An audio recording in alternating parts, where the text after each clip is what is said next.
তোমাদের পাশেই আছি হৃদয়ের কাছাকাছি, জীবনের পথ সোজা নয়, আশা নিয়ে নিত্য বাঁচি।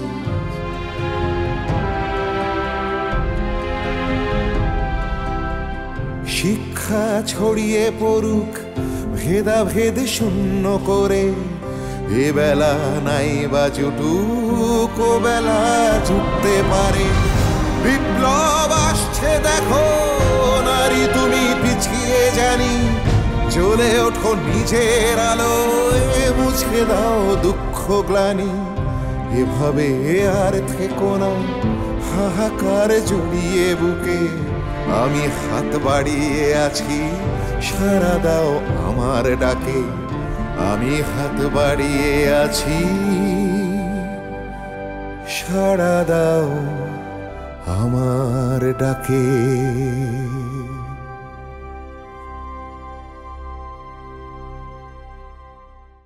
আমাকে যেতে হবে কেন? দারোগা বাবুর হুকুম। আজ সবাইকে ওই শালির সভায় উপস্থিত থাকতে হবে। এসো কিন্তু।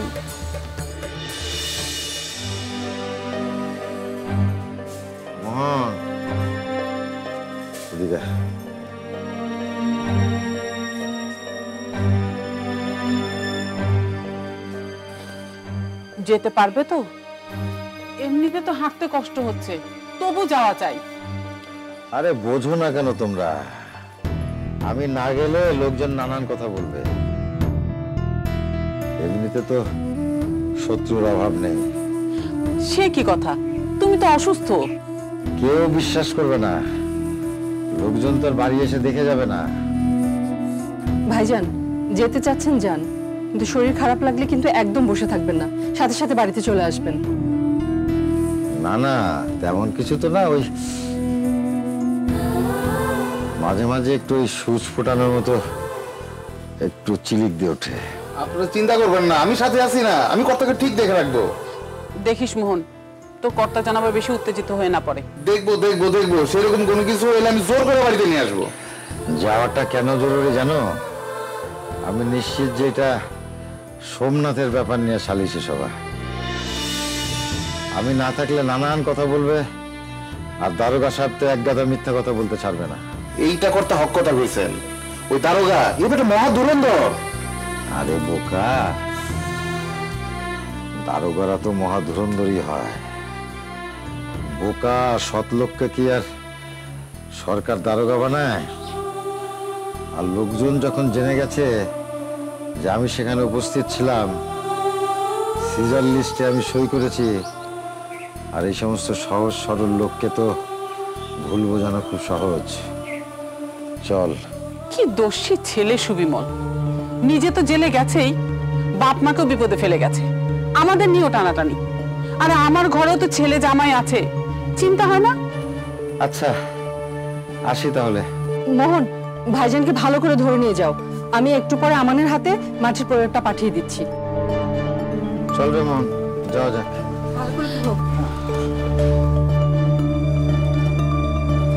আসি। সাবধানে যেও। আল্লাহ ভরসা।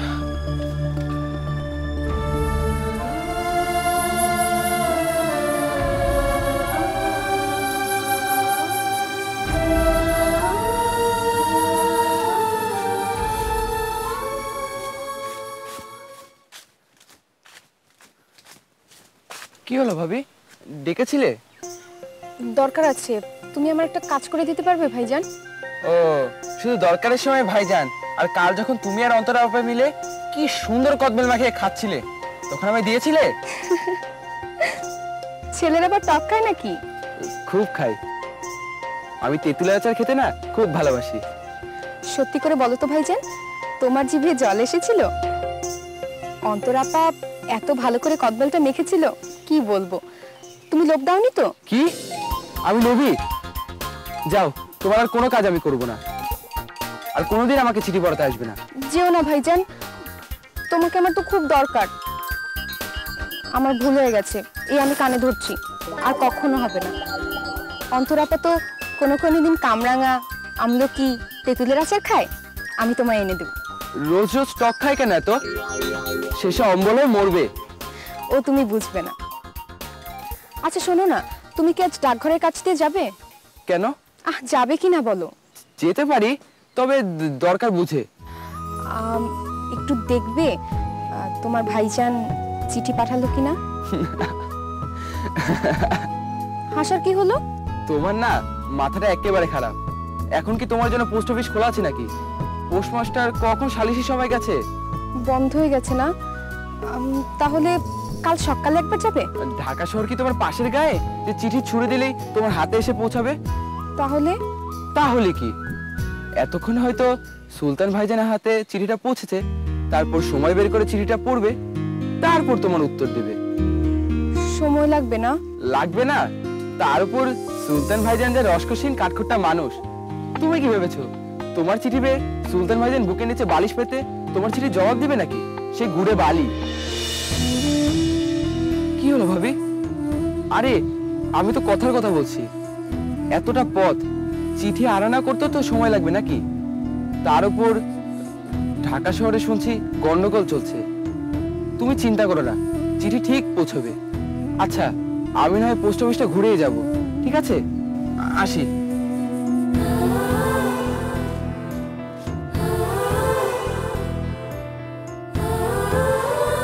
আপনি বড় স্বার্থপর, যেতে যেতে ভুলে গেলেন। এবার আসুন, আপনার সাথে কোনো কথাই বলবো না, একদম সবসময়ের জন্য আনিয়ে নিয়ে।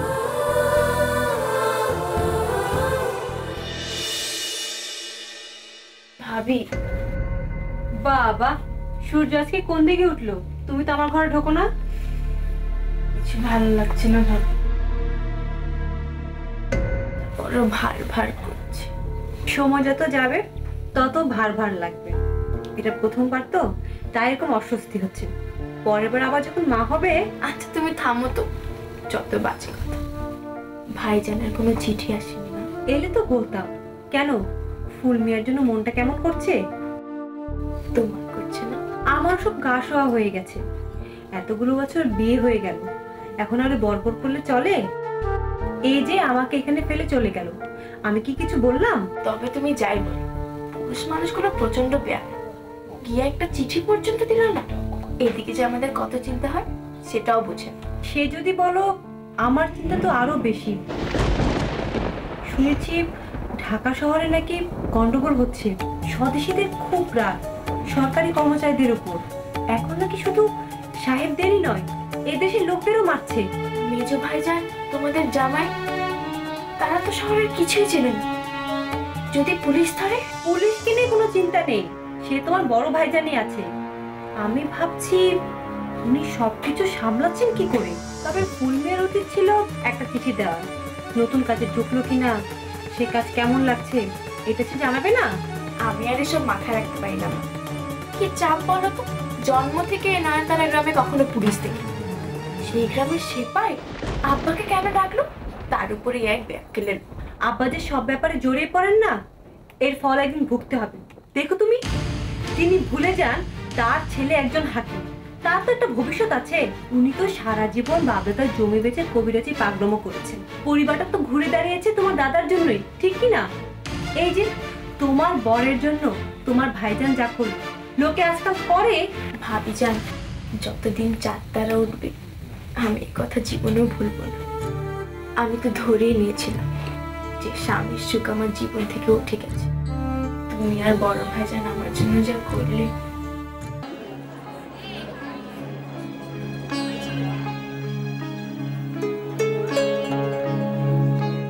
আরে মুরালির আবার কি হলো? কাঁধে ভর্তি আসছে কেন? সোমনাথ বর্দির বাড়িতে তল্লাশির সময় পুলিশ মনে হয় মারধর করেছে। এ আবার কেমন অন্যায়? উনি কারোর সাথে পাতে নেই, বন্ধুর জন্য মার খেলেন?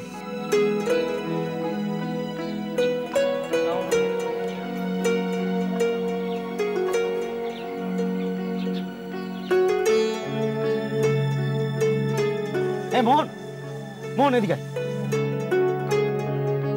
কি? আচ্ছা কবিরাজ মশাই কাঁধে ভর দিয়ে এলো কেন? শরীর গতি ভালো তো? শরীর গতি ভালো থাকলে কি কেউ কাঁধে ভরতে আসে নাকি? তাছাড়া কর্তার কি এমন কোনো বয়স হয়েছে যে কাঁধে হাত ধরতে হইব? সেটাই তো জিজ্ঞেস করছি। শুল বেদনা ওই কর্তা একটু শুল বেদনা আছে না, কালকে রাতে আবার একটু বাড়াবাড়ি রকমের হয়েছে। আচ্ছা, পুলিশ কিছু করেনি তো? পুলিশের এত সাহস আছে যে কর্তার মতো মান্যগণ্য লোকের গায়ে হাত তুলবো?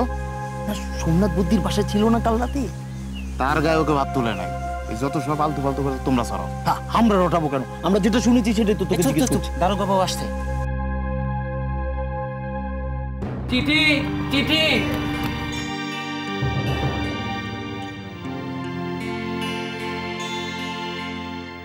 বড় ভাবে যান, আপনার নামে চিঠি এসেছে। আমার শুধু কি একটাই চিঠি এসেছিল? আর কোনো চিঠি আসেনি? না রে বাবা।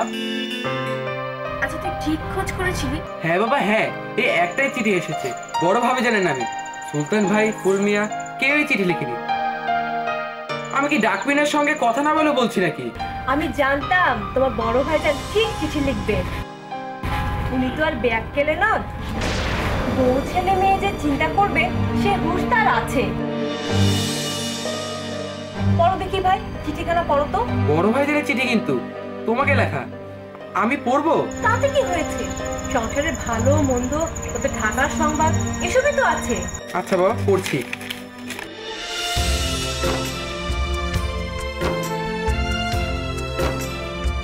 ওরা ভালোভাবে পৌঁছেছে। ও আমার, অমন করে বলে দিলে হবে না, পড়ে পড়ে শোনাও না বাবা। বেশ, পড়ছি। পত্রে সকলের কুশল জানিবে। আমরা মেহেরবান আল্লাহর কৃপায় ঠিক সময় ঢাকা শহরে পৌঁছাইছি। এখানে বাড়ির সকল কিছু সুরক্ষিত আছে। ফুলমিয়া ভাইজান ঢাকা শহর দেখিয়া একেবারে তাজ্জব হইয়া গিয়াছে। একসঙ্গে এত মোটর গাড়ি দেখাও তাদের কাছে এক ভীষণ তাজ্জবের ব্যাপার। বোঝো যত বাজে কথা। কে প্রথমবার ঢাকা থেকে কি করলো এইসব লিখে কেউ চিঠিতে জায়গা নষ্ট করে? ওরা কেমন আছে, কি খাচ্ছে, এসব কিছু লিখেনি? বড় ভাইকে ফিরতে চিঠিতে লিখতে বলবো, কখন কি খেলো, কি করলো, এসব যেন লিখে পাঠাতে। এবার একটু চিঠিতে পড়ি। ওরা রাতের খাবার বাইরে থেকে এনে খায়, দিনে রান্না করিতেছি। আমাকে বাজার করিতে হয় ঠিকই, কিন্তু পাকানোর কাজ ফুলই নিয়েছে। বাড়ির বুড়ি কাজের লোকের সাথে তার বেশি ভাব হয়েছে দেখিয়া আমি খুব বেকুব বানিয়েছি। সে বুড়ির সাহায্যে দিব্য আলু সেদ্ধ, ডাল সেদ্ধ করিতেছে, সঙ্গে ভাজা মৎস্য। আমার হাতের আমসি দিয়া মুসরির ডাল মাখিলে বড় তাহার কথা মনে পড়ে। মেজো পড়াশোনা করিতেছে। জামাই মিয়া এবার নতুন কাজে যাওয়া শুরু করিবে। তোমাদের সবার কুশল জানাইবে। পুত্রকন্যাকে আমার স্নেহ চুম্বন দিবে। আব্বা আমাকে আমার সালাম জানাইবে। এর পরে কথাটা কি পড়বো? ও মা, না পড়ার কি আছে? তুমি আমার স্নেহ ভালোবাসা জানিবে। তোমাদের বর্দে যে কি আক্কেল বুঝি না বাপু। একজনের ঘরে পোয়াতি বউ, আরেকজনের ঘরে নতুন বউ, তাদের তো কটা কথা লিখতে পারতো। জানি না বাবা বউদের প্রতি কেমনটা। কিন্তু ঢাকার পরিস্থিতি, সূর্য সেন গ্রেপ্তার, এসব তো কিছু লেখেনি।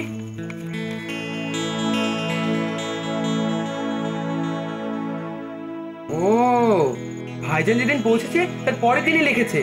এতদিনে এলো। তোমরা চিন্তা করো না, তোমাদের বড়রাও লিখেছে, আসতে একটু দেরি হচ্ছে।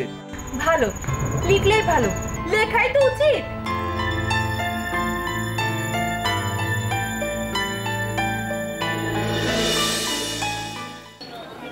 সবাই চুপ করো। এখন দারোগা বাবু তোমাদের উদ্দেশ্যে কিছু কথা বলবে, তোমরা মন দিয়ে শোনো। বলেন বড় বাবু।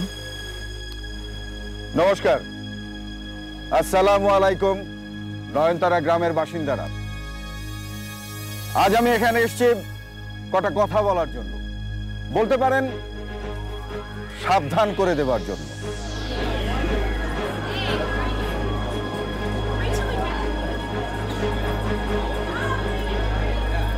আহা, গোলমাল করো না, আগে ঠিক করে শোনো। আস্তে আস্তে আস্তে, কোনো শোরগোল করবেন না। এটা কোনো নালিশ কিংবা সালিশি সভা নয়। আর আমার আপনাদের বিরুদ্ধে কোনো অভিযোগও নেই। আপনারা সবাই শান্তিপ্রিয় মানুষ। এখানে লীগের কোনো দাপাদাপি নেই, গান্ধী টুপির কোনো বাড়াবাড়ি নেই। কিন্তু এর চাইতেও ভয়ঙ্কর বিপদ এখানে ঢুকতে চাচ্ছে। আমার কাছে খবর আছে, আমি জানতে পেরেছি এখানের শান্তি নষ্ট করার জন্য কিছু বাইরের লোক ঢুকতে চাচ্ছে এবং তাদেরকে মদত করছে এখানেরই কিছু লোক।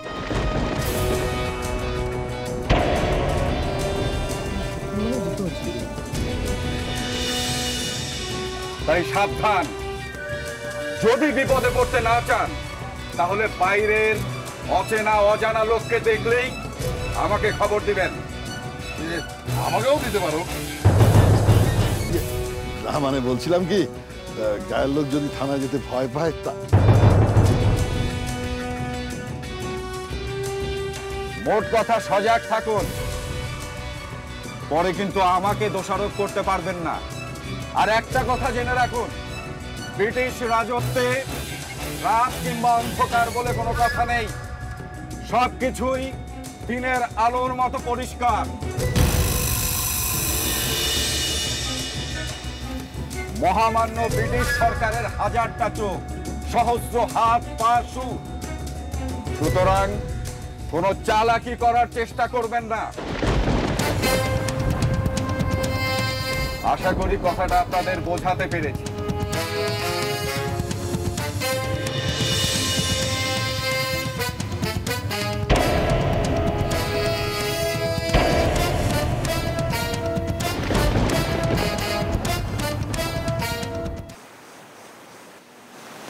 আসসালামু আলাইকুম ম্যাডাম।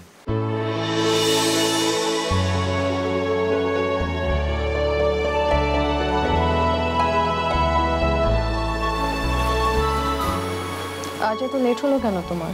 না মানে ওই বাসা। থাক, বুঝেছি, বসো।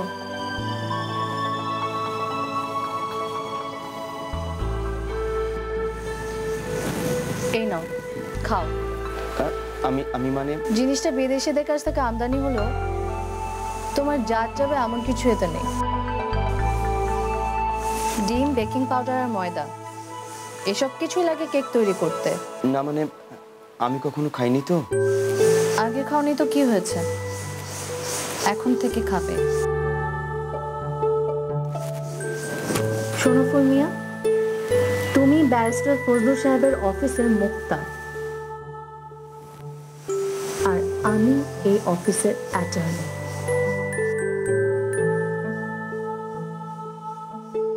তুমি আমার হুকুম অমান্য করছো।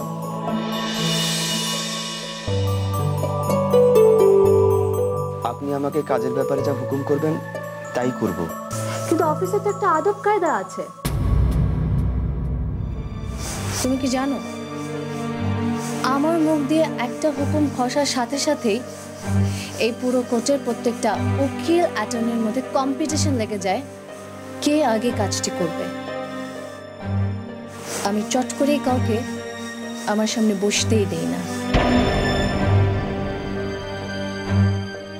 আর সেখানে তোমাকে একসাথে টিফিন করতে অনুরোধ করছি, তখন তো খুশি হবার কথা।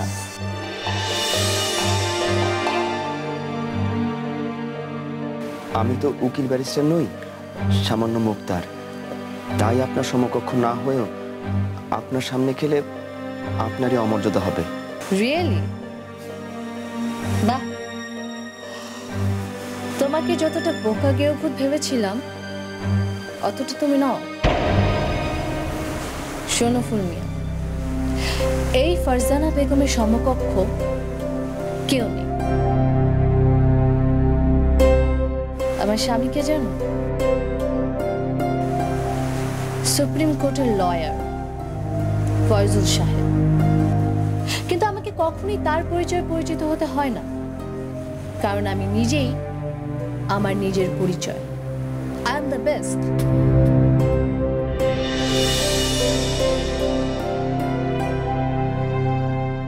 কি হলো, কিছু বলছো না যে? শোনাটাই যে আমার কাজ, না শুনলে আপনাদের কথা মতো কাগজপত্র তৈরি করবো কি করে? কিন্তু উকিলের সাথে মুক্তারের একটা টিউনিং, একটা আন্ডারস্ট্যান্ডিং থাকা খুব জরুরি। আমাকেও তো বুঝতে হবে তুমি আমার কথাগুলো কিভাবে নিচ্ছ। আমি তো দেয়ালের সাথে কথা বলছি না। আসলে প্রথম তো তাই। সবকিছুরই গোড়া থাকে, প্রথম থাকে ফুলমিয়া। তুমি কি এক্সপেক্ট করো আমি তোমাকে রোজ রোজ ডেকে কেক পেটিস খাওয়াবো? কোর্ট এমন একটা জায়গা যেখানে কথা বেঁচে খেতে হয়, আর তুমি এমন বোবা হয়ে থাকলে তো দুদিন বাদেই তোমাকে তোমার গায়ে ফিরে যেতে হবে। দাঁড়াও, তোমাকে কথা বলানোর ব্যবস্থা করছি। আজ সারাদিন খবরের কাগজ পড়া হয়নি, একটু পড়ো তো।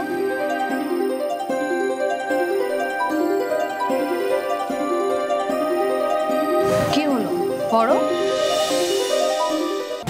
আমি জানি আপনাদের কানে ইতিমধ্যেই সোমনাথ বদ্যের বাড়ির তল্লাশির কথাটা পৌঁছেছে, কিন্তু আমি আপনাদের কেন সাবধান হতে বলেছি জানেন? চোখের সামনেই তো দেখছি সোমনাথ দত্তের কি অবস্থা। সোমনাথ দত্তের কত স্বপ্ন ছিল তার ছেলে সুবিমলকে নিয়ে। আপনারা চেনেন তাকে? হ্যাঁ চিনি, চিনি তো। সরকারি খরচে জলপানি পেয়ে ও তো ডাক্তারি পড়তে গেছে, কি ভালো ব্যবহার। ওটাই তো ওদের মুখোশ। প্রথমে ওদেরকে বোঝা যায় না সুবিমল যে কত মারাত্মক স্বদেশী, সেটা কিন্তু আমরা প্রথমে কেউ বুঝতে পারিনি। যখন তাকে পুলিশ গ্রেফতার করতে গেল, গুলি করা রিভলভার তার কাছে পেয়েছে। অমন শান্তশিষ্ট ছেলেটা কিনা স্বদেশে খুনে। তাহলে আর বলছি কি, সমবর্তীর মতো সম্মানীয় ব্যক্তির বাড়িতে আমরা তল্লাশি করে অনেক আপত্তিকর জিনিস পেয়েছি। বুদ্ধিমশাই হিসেবে জড়িত নাকি দারোগা বাবু? এই জেলায় সন্ত্রাসবাদীর সঙ্গে লতায় পাতায় ডালে ডালে তার যোগ রয়েছে।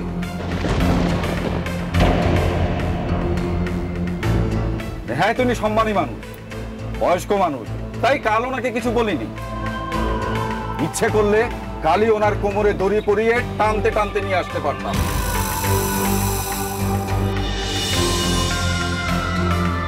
কি বলছেন কি বড়বাবু?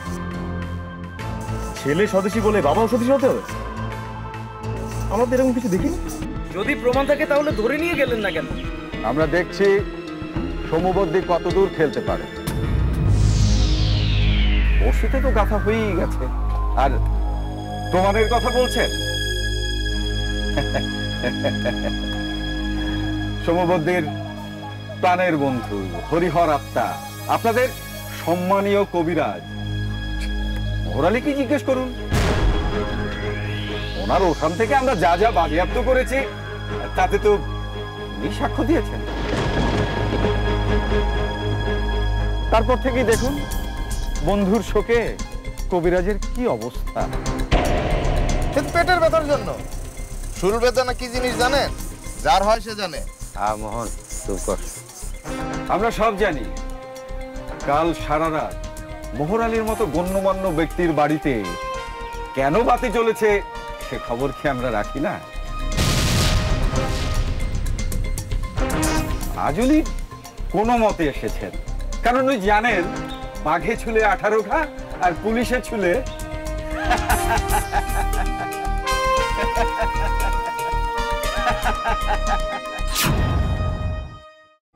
গায়ে খুব চর্বি হয়েছে না? আমায় চিনিস? আমি ইন্সপেক্টর গেল। যা যা, তোর কোন বাপকে পারি বল। আর 2 দিন থেকে যা। তোর ছেলে যদি মুখ না খুলে ওর লাশ নিয়ে যা।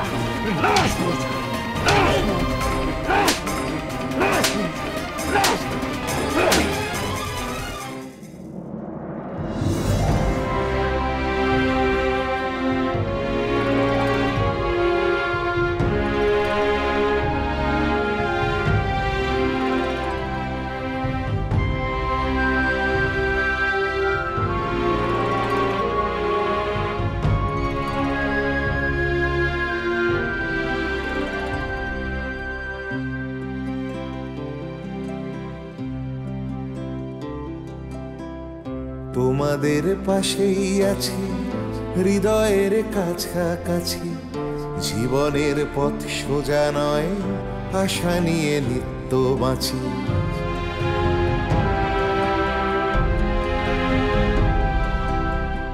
তোমাদের পাশেই আছি, হৃদয়ের কাছাকাছি। জীবনের পথ সোজা নয়, আশা নিয়ে নিত্য বাঁচি।